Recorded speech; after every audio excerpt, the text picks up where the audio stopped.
Shalom, selamat pagi saudaraku yang dikasihi oleh Tuhan. Renungan kita pada pagi hari ini dengan judul Siap Diutus ke Dalam Dunia.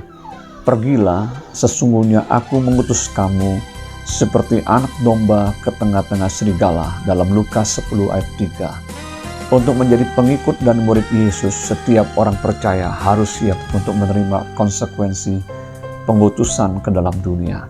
Yesus berkata, pergilah, sesungguhnya aku mengutus kamu seperti anak domba ke tengah-tengah serigala, dalam Lukas 10 ayat 3. Kita membaca di dalam Lukas 10 ayat 1, dicatat demikian. Kemudian daripada itu Tuhan menunjuk 70 murid yang lain, lalu mengutus mereka berdua-dua mendahulunya ke setiap kota dan tempat yang hendak dikunjunginya.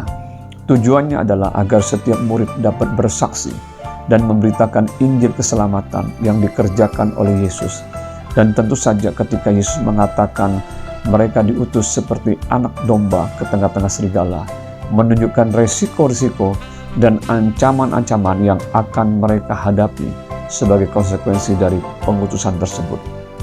Namun sebagai orang percaya dan siap untuk diutus, kita tidak perlu takut. Tuhan berjanji menyertai setiap kita sampai kepada akhir zaman, dalam Matius 28 ayat 20 bagian B.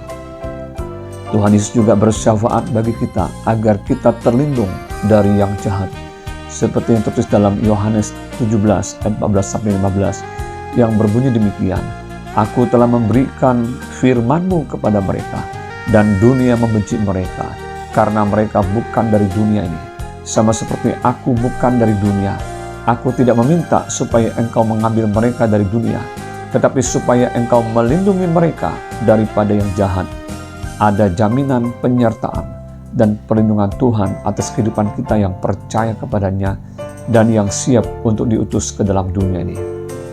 Pada saat peristiwa kebangkitannya, ketika Yesus tiba-tiba menampakkan dirinya dan masuk ke dalam sebuah rumah yang terkunci rapat di mana para muridnya berkumpul, dia berkata demikian, Damai sejahtera bagi kamu, sama seperti Bapa mengutus aku, demikian juga sekarang aku mengutus kamu.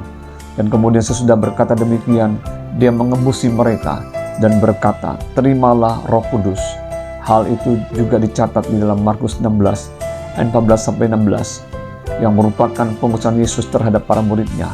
Akhirnya ia menampakkan diri kepada ke-11 orang itu ketika mereka sedang makan, dan ia mencela ketidakpercayaan dan kedegilan hati mereka, oleh karena mereka tidak percaya kepada orang-orang yang telah melihat dia sesudah kebangkitannya. Lalu ia berkata kepada mereka, pergilah ke seluruh dunia, beritakanlah Injil kepada segala makhluk. Siapa yang percaya dan dibaptis akan diselamatkan, tetapi siapa yang tidak percaya akan dihukum. Dan yang terakhir, saat dia siap naik ke surga dari atas bukit Zaitun, dia berkata kepada para pengikutnya, kepadaku telah diberikan segala kuasa di surga dan di bumi.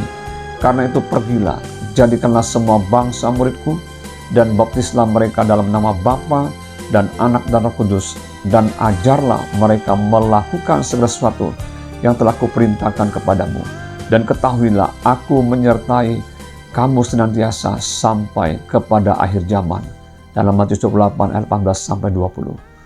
Saat ini, apakah kita menyadari dan memahami panggilan dan pengutusan Tuhan atas hidup kita di dunia ini?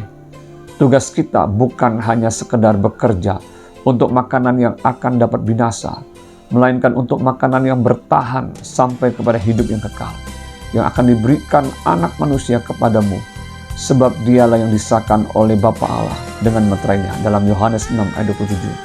Siap sedialah menerima pengutusan itu bagi setiap kita tanpa terkecuali, karena semua kita adalah muridnya. Jadilah saksi Kristus dan beritakanlah Injilnya. Dan janganlah takut, karena dia telah memperlengkapi kita dengan kuasa Roh Kudusnya, dan dia berjanji menyertai kita semua. Selamat beraktivitas, Tuhan Yesus memberkati. Amin.